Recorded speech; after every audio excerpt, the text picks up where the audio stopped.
la cual se va a dedicar varios años al estudio del piano.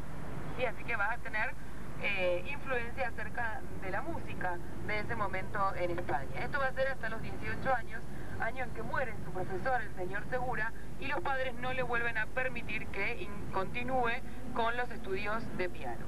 ¿Qué va a ocurrir en este momento? Va a ingresar entonces aproximadamente entre los 16 y los 17 años a una especie de asilo para estudiantes donde se van a dedicar justamente a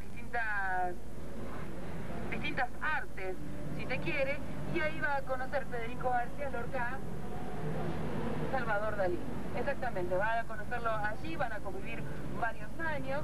Se sabe o se supo que tuvo una relación que fue más allá de una amistad o que tenía que ver con las cuestiones plásticas en ese momento. Imagínense lo que habrá sido poder soportar semejante situación, ¿sí? Con todos los prejuicios que había en la época, que siguen habiendo en la actualidad igual, pero en ese momento Federico García Lorca mantiene esta relación con Salvador Dalí, relación que finaliza coincidentemente con el año en que Federico García Lorca deja este internado o asilo para estudiantes. Estamos hablando del año 1928. ¿Por qué motivo se separan? Aducen cuestiones artísticas, obviamente. Vamos a mostrar una foto.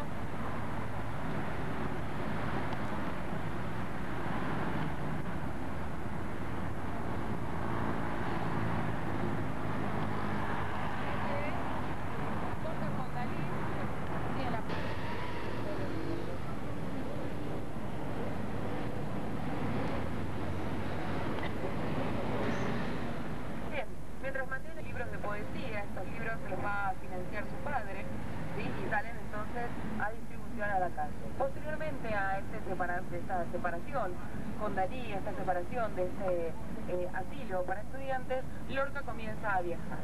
¿Hacia dónde va a ir? Hacia Estados Unidos. Sí, va a escribir El Público, el poeta en Nueva York, y después de este viaje va a hacer un viaje hacia Cuba, donde va a publicar El Poeta llega a La Habana, entre otras publicaciones que se han hecho.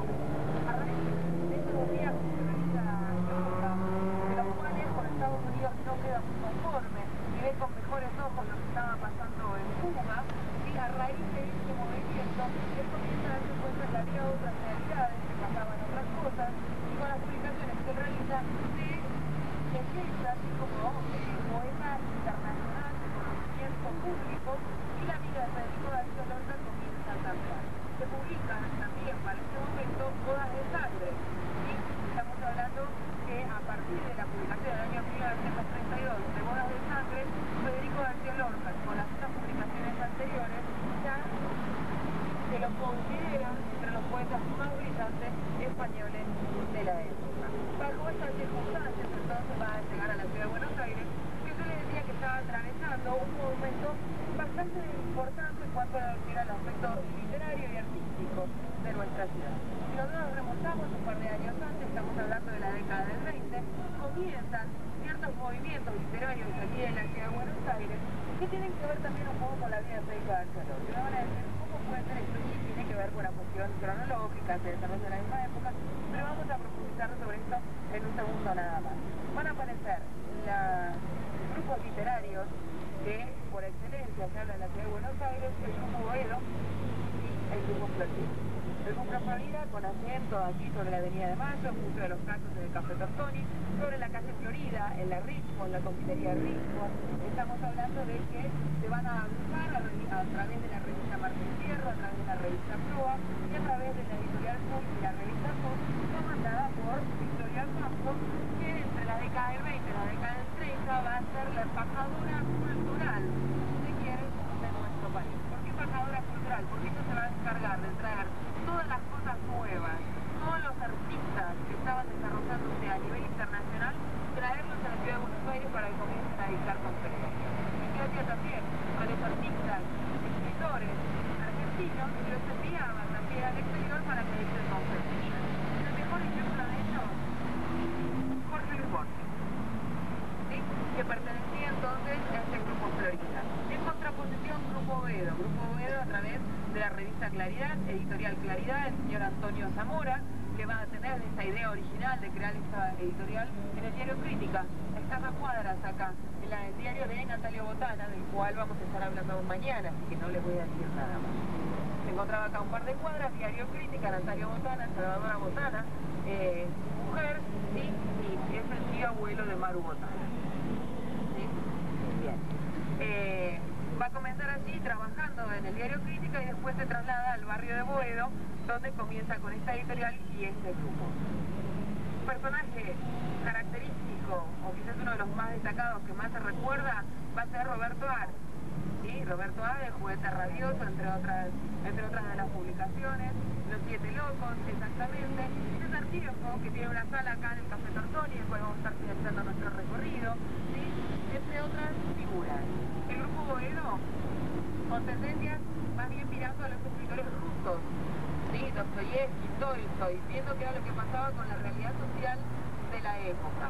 Esto por un lado. El grupo Boedo, el grupo Florida, sin embargo, viendo las nuevas tendencias que pasaban en Europa, con un tinte más aristocrático, y se hace presente sobre esta avenida que albergaba a todas aquellas personalidades que pasaban en ese momento por la ciudad de Buenos Aires. Quien se encuentra también en la ciudad va a ser nada más y nada menos que Pablo Neruda. Pablo Neruda, diplomático chileno, se encontraba prestando servicio justamente aquí en nuestro país. También se va a encontrar con Federico García Lorca y también van a ser partícipes de diferentes tertulias. Hablando de Botana, también en la década del 30 llega a la ciudad de Buenos Aires Siqueiros, que se va a encargar de realizar el famoso mural de la quinta de Natalio Botana. O sea, que es un marco, un contexto realmente importante que se está dando en la ciudad, y si tenemos en cuenta que estaba en ese momento en boga la figura de Carlos Gardel, ¿sí? Nos damos cuenta que había todo un movimiento en cuanto a las artes realmente importante en la ciudad de Buenos Aires. Para que se den una idea, yo les voy a pasar a mostrar otra foto. De la época, recordemos la diferencia de edad que van a tener ellos. Oliverio Girondo y Nora Lange. ¿Sí? Realizaban fiestas temáticas en lo que lo único que se hablaba era justamente del tema propuesto para ese día. En este caso se ve de navegación o de marineros o algo similar. Así que esto es lo que hacían en ese momento. Imagínense entonces que Lorca viene por 3 meses, se da cuenta de todo lo que está pasando, fiestas, banquetes en todo momento y en todo lugar, por lo tanto decía extender un poco más su estadía por unos 6 meses más, total nadie iba a notar su ausencia. Acá realmente le estaba pasando tan bien que no había ningún tipo de inconveniente. Federico García Lorca, en cuanto a su literatura, vamos a esperar un ratito más para desarrollar todo esto. Lo que les voy a... ¿sí? Que está representando a quién, al Quijote. ¿Obra de quién? No, la obra escultórica no.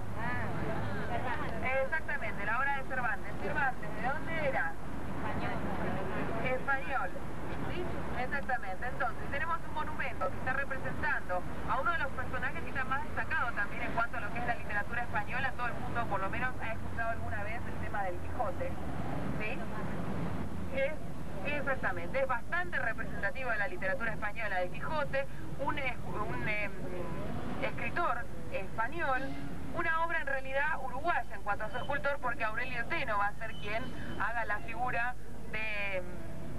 del Quijote, que está terminada, por si es la pregunta que venía a continuación, porque muchos nos preguntan, pero no está terminado. No, yo les puedo asegurar que la obra está terminada, el proyecto era así, es del año 1980, inaugurado en ese momento. ¿Quién se acuerda quién nos visitaba? ¿Quién nos visitaba? Exactamente, al momento de la inauguración entonces se van a hacer presentes aquí sobre la 9 de julio y la Avenida de Mayo los Reyes de España al momento de la inauguración del Quijote. Exactamente, entonces tenemos personaje literario español, escritor español, ¿sí? la presencia de los reyes de España aquí en la ciudad de Buenos Aires. ¿A dónde íbamos a poner el monumento? Si no era cercano a la Avenida de Mayo, que estamos hablando que representa el espíritu español que tiene nuestra ciudad, aquí mismo. Entonces se instala aquí en lo que es el monumento al Quijote. ¿Dónde nos encontramos? En la Avenida 9 de Julio. Avenida 9 de Julio, en realidad los carriles centrales que nosotros estamos viendo. De este sector tenemos la calle Lima y del otro lado tenemos la calle Bernardo de Irigoyen. Si nosotros sumábamos todas estas calles, llegamos a los 130 metros, por los cuales decimos que tenemos la avenida más ancha del mundo. Sin embargo, ahora en Brasil, les cuento, acá se nos han arruinado, hay una avenida que es realmente avenida, o sea, nuestra avenida es esta la del medio, no tiene 130 metros, ¿sí? Tiene una avenida que es mucho más ancha y que dicen entonces que es en Brasilia, Brasil, la avenida más ancha del mundo. Brasilia. Sí, lo que nosotros tenemos acá también es el mismo caso de la Avenida de Mayo. Para poder hacer la apertura en la década del 30 se va a hacer la expropiación de todos los edificios que se encontraban a lo largo de la Avenida de Mayo, de la Avenida 9 de Julio. ¿Hay algún edificio que queda? La iglesia de Constitución. El Ministerio de Obras Públicas se estaba levantando justamente en el momento que se estaba tirando todo abajo, se levantaba el Ministerio de Obras Públicas. ¿Hay otro edificio más? Exactamente, muy bien. Estos son los edificios que van a subsistir a lo que fue la topadora en este momento para poder realizar la apertura de la avenida 9 de Julio. Cuando estemos cruzando, es un poco incómodo pararme para poder describirlo, así que lo voy a comentar de acá, ustedes lo van mirando. Se encuentra el obelisco, ¿sí? El obelisco que también es un elemento representativo y que tiene que ver con que sus cuatro caras va a estar contando que en el año 1580 fue fundada la ciudad de Buenos Aires por Juan de Garay, que en el año 1536 estuvo por esta zona Pedro de Mendoza, realizó el asentamiento. Nos indica también que en el año 1880 se produjo la federalización, de lo cual estuvimos hablando nosotros, y por último, que en el año 1812 en ese lugar se encontraba la iglesia San Nicolás de Bari, edificio que va a ser tirado justamente con la apertura de la avenida, y que va a ser allí donde se va a izar por primera vez la bandera nacional argentina. ¿Sí?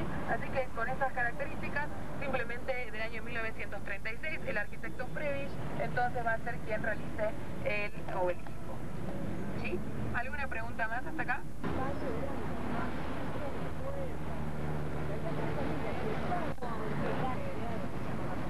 Bien.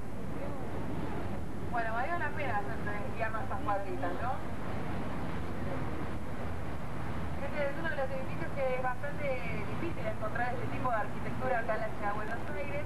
Encima tiene que ver con una dependencia de la Presidencia española, así que por lo tanto justificábamos hacer estas dos cuadritas desviarnos de la avenida para poder llegar hasta acá. La pila fundamental se coloca en el año 1907, se inaugura de manera oficial para el año 1911. El arquitecto Gramondo va a ser entonces quien fuera el encargado de la construcción del edificio que nosotros estamos viendo. Características arquitectónicas, un montón. ¿Sí? Vamos a tener un estilo ecléctico. Cuando nosotros hablamos de la conjunción o la presencia de más de un estilo arquitectónico, decimos que el edificio es ecléctico. Sin embargo, a través del eclecticismo podemos vislumbrar algunas características que corresponden a distintos estilos. Si nosotros vemos a simple vista, mayoritariamente nos da un aspecto neomudéjar, ¿sí? Que tiene que ver con el estilo arquitectónico que se desarrolla en España. ¿En qué momento? Exactamente, con la invasión de los árabes, la invasión de los moros. Por lo tanto, se toma este estilo arquitectónico en España y se lo pasa a tomar casi quizás como un estilo característico, constructivo de España. Entonces, lo que vamos a ver es el neo, lo agregamos adelante porque está fuera del tiempo cronológico en que se desarrolla el estilo arquitectónico. ¿Sí? Entonces vemos, ¿cómo nos damos cuenta de la presencia de este estilo en el edificio cuando lo miramos? ¿Qué tiene?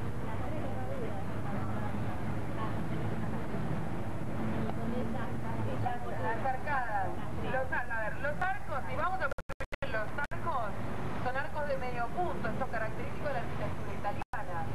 ¿Qué cosa que los arcos, los arcos, mayóricas, los bordes, la parte decorativa? Mira, tenemos las pequeñas teselitas que van haciendo como una especie de friso, por llamarlo de una manera para identificarlo. ¿Sí? Entonces, todo esto que estamos viendo es del estilo neomudéjar. ¿Qué otras cosas también aparecen en el edificio que nos dan esta sensación? El tratamiento de los balcones, el trabajo de herrería que va a tener el edificio. Los otros bordecitos que tienen esa ventana. Los otros bordecitos, el trabajo que se le ha dado perfectamente. Fíjense las ventanas, abajo también aparecen las teselas de colores y la parte decorativa. Básicamente es las que nos asemeja o nos hace ver lo que es el aspecto neomudéjar del edificio. En cuanto a las líneas básicas, si le sacamos la decoración, tenemos un aspecto más bien clásico en algunos aspectos, por el tema de las columnas que aparecen presentes y por la forma, los arcos y demás, vemos arquitectura italianista. Les recomendamos visitar, lamentablemente la persona que hacía las visitas guiadas acá en el Club Español falleció hace 4 años y hace 4 años que no se hacen visitas guiadas en el interior, pero aquel que tenga la posibilidad, algún evento que se haga, que se acerque a visitar el Club Español, sobre todo el salón que se encuentra por debajo, que está representando como una especie de réplica de la Alhambra, ¿sí? Y el Salón de los Leones, que es bellísimo. Bellísimo, bellísimo, bellísimo para poder recorrerlo y para poder conocerlo. Entonces, eventos, distintos eventos, fiestas y demás, se contrata el salón para poder realizarlo. Lo que sí está abierto y que se puede ver para que ustedes vean los materiales, la calidad de los materiales que se utilizaban al momento de la construcción, es el restaurante que se encuentra sobre la derecha, ¿sí? Donde tenemos platos típicos españoles, por supuesto, y tenemos todo el trabajo que se ha hecho de herrería también en el interior, todo lo que es dorado a la hoja, y dorado a la hoja tenemos el tratamiento de láminas de oro que se van adosando al material trabajado, ¿sí? Los techos, fíjense, todo el trabajo que está realizado, los mármoles que están utilizándose, ¿sí? Todo. Vale la pena que lo vean, vale la pena que lo conozcan. Los espejos biselados que hay también en el interior del restaurante, vale la pena que aunque sea una visita, un pipeo, un café, algo para poder pipear este edificio que es realmente bellísimo, no solamente por afuera, sino que también por adentro. Lamentablemente, como pasa siempre, si ustedes ven en la parte de abajo lo que no coincide con lo que es el edificio de manera original, se tenía modernizado, no, fue una cuestión de emergencia. Eso fue lo que robaron, exactamente. Se encontraba por debajo todo un tratamiento de herrería, bellísimo también, que lamentablemente fue robada y tenemos esta parte de abajo, ¿sí? Que no coincide con todo lo que es el lineamiento general que va a tener el edificio. Desarrollado en varios pisos, como ustedes pueden ver, y rematado por la cúpula que nosotros estábamos viendo desde la otra punta de la avenida 9 de Julio. Cúpula que tiene un genio, ¿sí? Genio se le denomina a esta persona alada, ¿sí? Relacionada con distintas actividades o simplemente cuestiones simbólicas. La avenida de Mayo, entre otras cosas, aprovechando esta cúpula, se va a caracterizar por la gran presencia de cúpulas a lo largo de toda su avenida. La cúpula que se les viene a la cabeza ahora, rápido. Una cúpula, es muy fácil. El Congreso, la prensa, ¿sí? El Barolo, exactamente, el Barolo vamos a estar hablando mañana, ¿sí? Que es la misma obra de Mario Palanti, el cual estuvimos hablando hoy, ¿sí? Entonces vamos a ver gran cantidad de cúpulas que se hacen presentes. ¿Cuál es la que el año pasado le van a colocar? La de la inmobiliaria, del Hotel Majestic, ¿sí? Tenemos varias cúpulas sobre la avenida, entonces decimos que es la avenida de las cúpulas, por encontrarse prácticamente seguidas una al lado de la otra, que tenían que ver con estilos o modos o gustos constructivos de la época en que se van realizando estos edificios, fines de 1800, principios de 1900. Aprovechando que tenemos un poquito más de silencio, vamos a tratar rápidamente el tema de la cuestión literaria, porque el Café Tortoni va a ser imposible, desde ya les digo. Así que rápidamente vamos a ver el movimiento en el cual se encuentra inmerso Federico García Lorca, que tiene que ver con esto que yo les decía, que también va a afectar a la ciudad de Buenos Aires. Y estamos hablando que luego de la Primera Guerra Mundial se va a desarrollar en España lo que se denominó el modernismo, ¿sí? Como corriente literaria. Dentro del modernismo es un movimiento que se ingresa desde Latinoamérica hacia Europa. Es algo característico en este movimiento. Que lo va a ingresar va a ser Rubén Darío. Rubén Darío, escritor, periodista y además diplomático, ¿sí? Nicaragüense, que cumpliendo funciones diplomáticas justamente le va a permitir viajar por distintas partes del mundo. Por supuesto, Europa no va a quedar afuera. En Europa comienza a desarrollar esta característica fundamental que se va a dar en este momento que se produce el quiebre, que es romper con las características que se venían dando de la poesía española hasta ese momento. ¿Qué es lo que hace Rubén Darío? Le da musicalidad a lo que eran los versos. Deja de prestar atención en cuanto a los versos, en cuanto a la métrica y demás, sino que les da musicalidad. Esto se convierte como un hecho clave que va a modificar lo que era la poesía antes de Rubén Darío y después de Rubén Darío. La primera época de Federico García Lorca entonces se va a ver influenciada justamente por la presencia de Rubén Darío. Quienes continúan con la búsqueda también de una poesía distinta, donde va a plasmar quizás con mayor profundidad qué era lo que le pasaba al poeta al momento de escribir, y otros temas que aparecen que no eran comunes en ese momento, como es la intimidad del poeta, como resaltar el nacionalismo en ese momento, y con temas que van a ser evocativos a distintas situaciones, aparece la figura de otra de las personas que va a influenciar a Federico García Lorca. Estamos hablando de Juan Ramón Jiménez, una de las obras más conocidas, Platero y yo, ¿sí? Va a influenciar entonces a Federico García Lorca. Con todo este movimiento que se va a ir dando, aparece otra nueva corriente más que se denomina ultraísmo o futurismo, ¿sí? El ultraísmo va a llegar a la ciudad de Buenos Aires de la mano de ¿quién? De Jorge Luis Borges. ¿Por qué va a hacer esto? Porque Borges en ese momento se encontraba con su familia en Europa para que su padre pudiera hacerse la cirugía en los ojos. Pues recordemos que el padre va a padecer la misma enfermedad que Borges y lo van a llevar varias veces a Europa para hacer intervenciones quirúrgicas. Estando allá se desata la guerra mundial, por lo tanto la familia Borges tiene que quedarse más tiempo del planificado en Europa. Allí Nora, su hermana, y él comienzan a meterse en los que eran los círculos artísticos europeos y aparece este nuevo movimiento. Movimiento que va a plasmar, en este caso, cuestiones más específicas que tenían que ver con la guerra. Elementos que no se habían utilizado antes, eran más bien elementos descriptivos, fríos, ¿sí? Con un tema tan crudo como era la guerra que se había sucedido.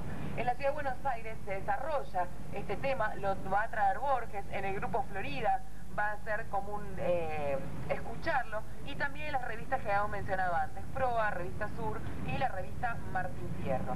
En este caso no con temas de la guerra, porque acá no había acaecido la guerra, pero con temas más fríos que no involucraban tanto lo que era la vida del poeta corriente que se estaba dando en ese momento.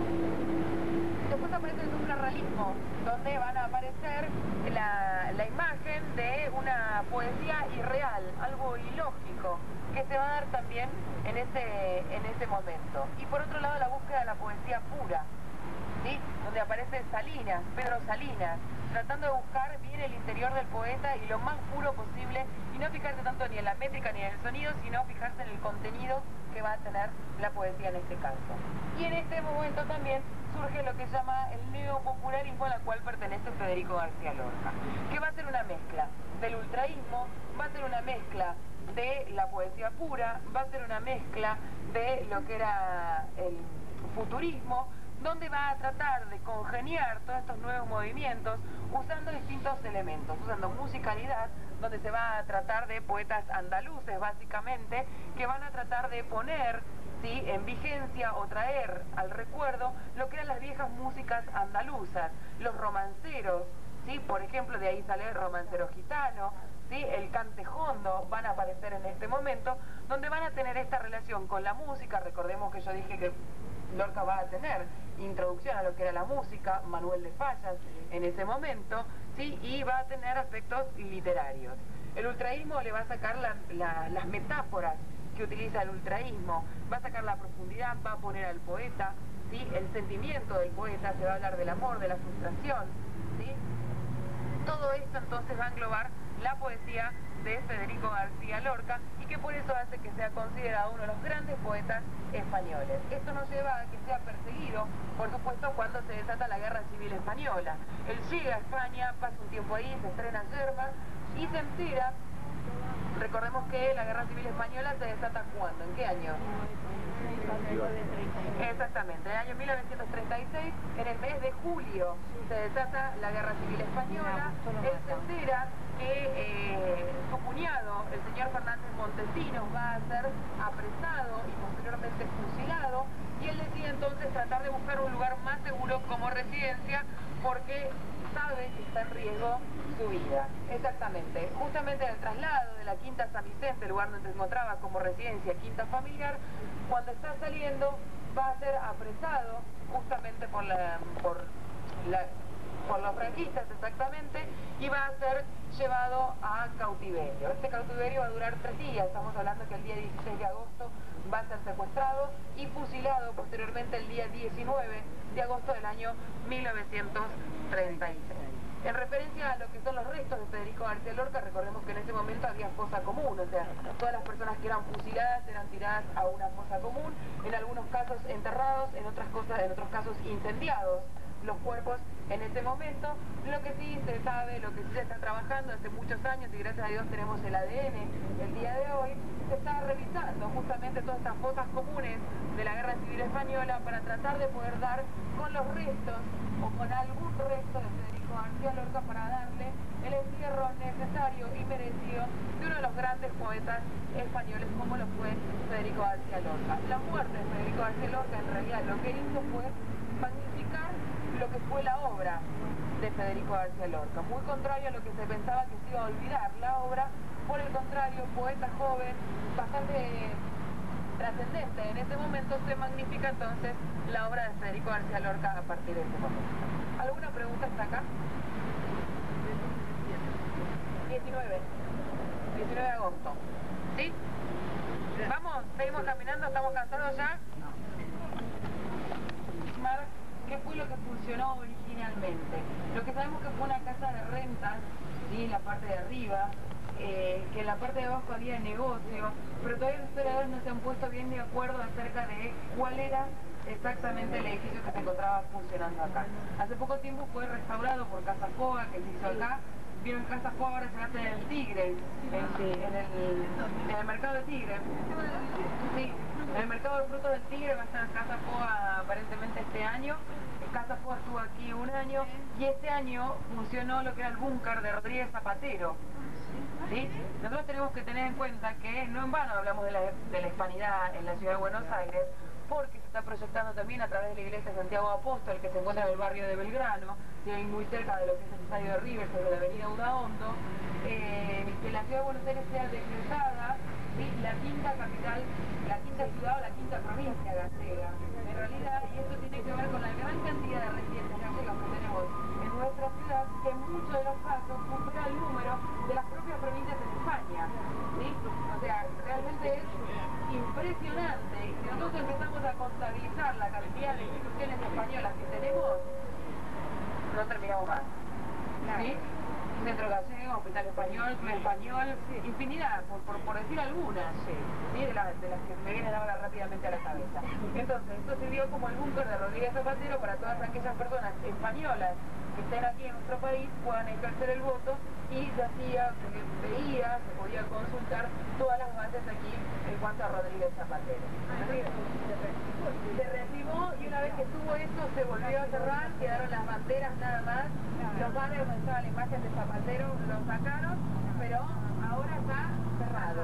No se sabe quién es, no se sabe si es cierto quién fue el arquitecto que realizó el